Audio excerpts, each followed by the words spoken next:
Dang, this guy right here. This is the Oh, side killer. yeah. Y'all seen him before? You seen us here Oh, before at Collectible Exchange? yeah. And Charlie or Blue Eyes, he farms me every single tournament. no, But today I finally got it. he says So I farm him. He's just my buddy. I try and get the best out of everybody. Nah, but today yeah, he cooked me with this beautiful red purple yeah. Red starter. Purple Luffy. And for everyone at home, just I want you to know this is probably one of the better decks that you can get slept on, just like I did. Yeah. So let's So show us okay. what they can sleep on. You Yeah, know. sure. So the Red Purple Luffy, how I started running it is we play your typical four Namis, and then the four Namis, of course, searches like your events, which I'll go over near the end when I pop the events. So events, your 10-drop Luffy, your counters, and the next card, my favorite, Zoro Juro. It's I play four. No matter what matchup I do, I always try to follow up with a Nami to a Zoro Juro, and go there for the ramping. But I'll also go really detailed with how I do my turn list. So the next card is just 2K. It's just 2K counters. So I run four of the 2K counters, the Luffy, and then just standard stuff. Worst case scenario on some games, I've actually played it, and the times two kind of helps, but you never want to play this to actually swing with. You're in a So bad spot if you're playing the yeah, Luffy. you're in a really bad spot for that.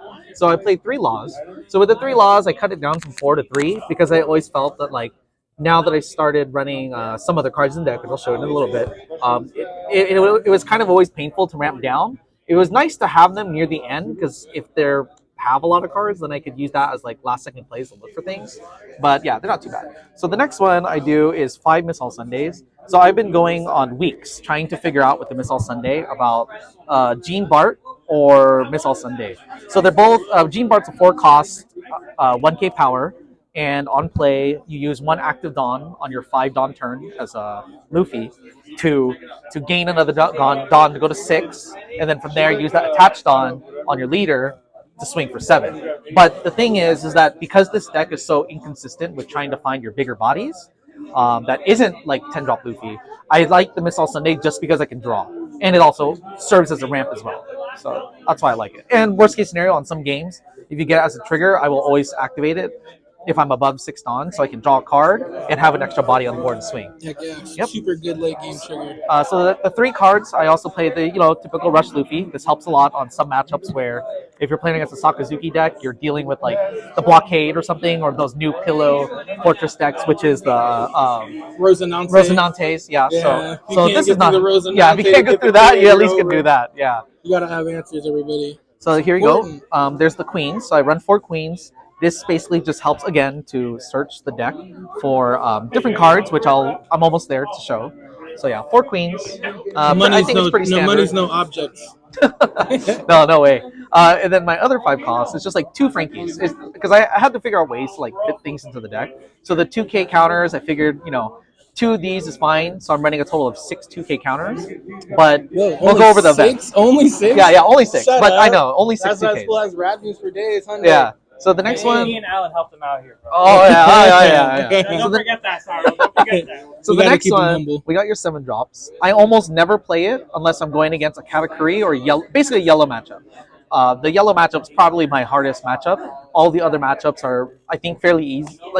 I don't want to say easy, but it's definitely pretty standard. Because I think what you're trying to say is that what I kept finding with purple, just in general, I think all the purple decks so far always have 1 or 2 lines of play. Yeah. They're not really I'm gonna go above and beyond and change up. Exactly. You're pretty much gonna want to go freaking Nami. Yeah. Zoro, and I will definitely go over the turn plays. Yeah. So the next one is your standard 4 drops of 9 Whitebeards. So the standard, you need that 2K. This also helps for yellow and L's. And every once in a while, I'll play against Sakazuki. And the Brulés, I was gonna say the Brulés and the Rebecca. Yeah, the Brulés it's free. And then this 10 drop, it's almost my go-to. Every matchup that isn't a yellow matchup, it's guaranteed this is going down every single time. So now the events, I run 3 of the Gum Gun Jet Gatlings. I'm kind of trying to figure out 3 or 4. So I run 3 of those.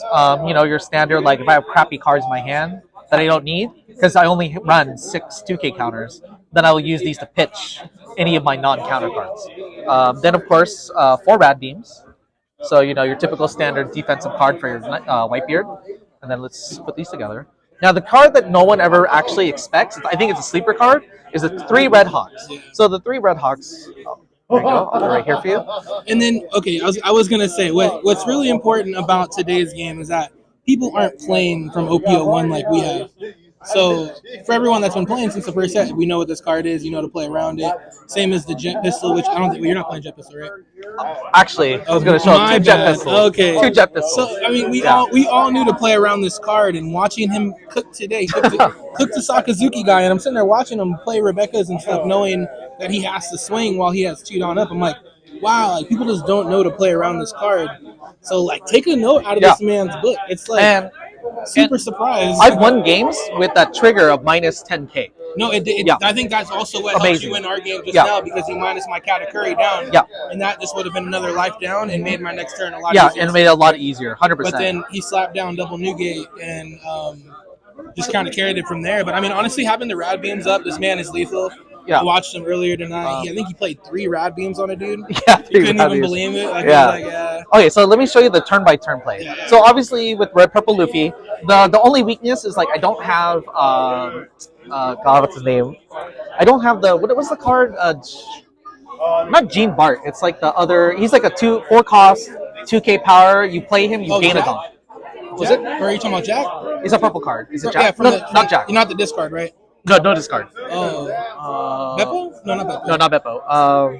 God, how am I forgetting his name? 4K. Well, if I remember, Basil Hawkins. Basil Hawkins. Basil Hawkins. Yeah, so I used to run Basil Hawkins, but I found most of the time on almost all of your matchups, it's extremely rare that you will find somebody who will be like, I'm gonna go turn 1 unless it's a red purple Luffy, or I guess purple Luffy if they want to do red turn. So here's the play-by-play. So if we, under the assumption we go turn 1, the cards I want to find in my hands, of course, Nami, any form of a Zoro, and funny thing is like as long as I have, you got it. Broke through. Double Newgate. He broke the street. So there's that. He humbles me. No way. The shit out of me. No way, dude. So I keep my head small. So on my so turn, I'm not that good. on my turn 1 play, I do the Nami, and then with the Nami, I try to find at least a 10 drop, or I try to find myself another. Damn. So Nami can search for 10 drop. Yeah, Nami can search for 10 drop. Or wait, why is? Oh, here it is. Or I try to find the Zorojiro if I don't have it on turn 2. So let me get my Dawn real quick so I can kind of show you the play-by-play. It'll just make it a lot easier. So here's your Dawn 1 turn, your Dawn 3 turn, and this is your Dawn 5 turn, okay? So there you go. She rams you to 6, draws you a card. Yeah, so... keeps you in the fight. Anyway, sorry. Where's my Dawn at? 5, 3, 1. Oh, here it is. There it is. Cool. So from there, so how it would go through is from this turn. On turn 1, I want to play this. So to try to find one of these 2, or worst case scenario, you of course you find your counters. So you either go for Gatling, like Red Hawk if you're playing in Sakazuki matchup, Radical Beam. You could even do basically just anything, right? Yeah. Events, 2k counters, whatever. It's super reliable against Sakazuki. Yeah, super reliable. So on turn 2, I do turn 2, I swing flat 6k, play this no matter what. On the Sakazuki matchup, it's almost guaranteed that they're going to KO these 2, but the fact that the Sakazuki has to swing or drop a 4-drop, what's his name? Rob Lucci, to KO these 2 because he's afraid of this, that's fine because it just saves you another turn of getting swung at, so you keep your card advantage.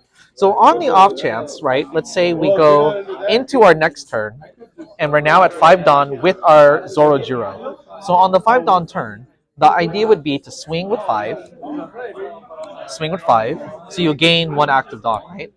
And then every time, no matter what, every game, I will always play this Missile Sunday.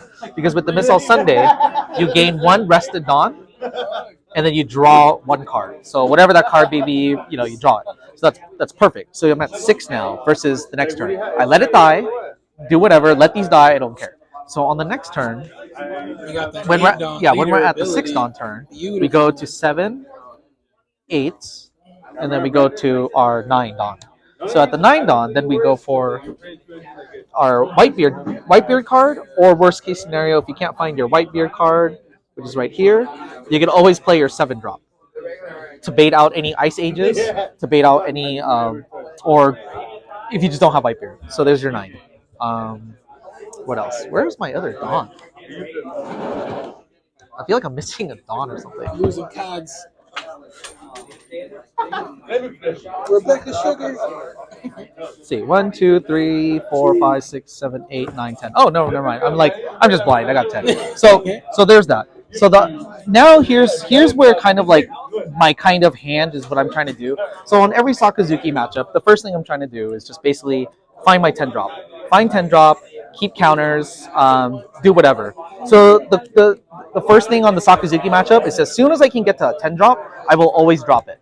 Drop the 10, get an extra turn, and with your leader, you always want to do it on like a 0 Dawn. We like my friend and I like to call it the soft cast, where you didn't use leader ability, so you can use leader ability for 1, character ability to 2.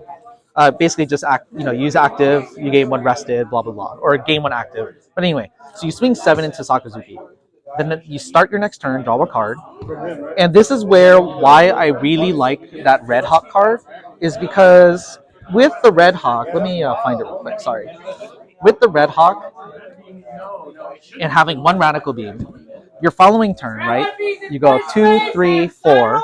Character ability. Oh gosh, let's go. Oh my god. All right. Soft white blue eyes Billy. Yeah.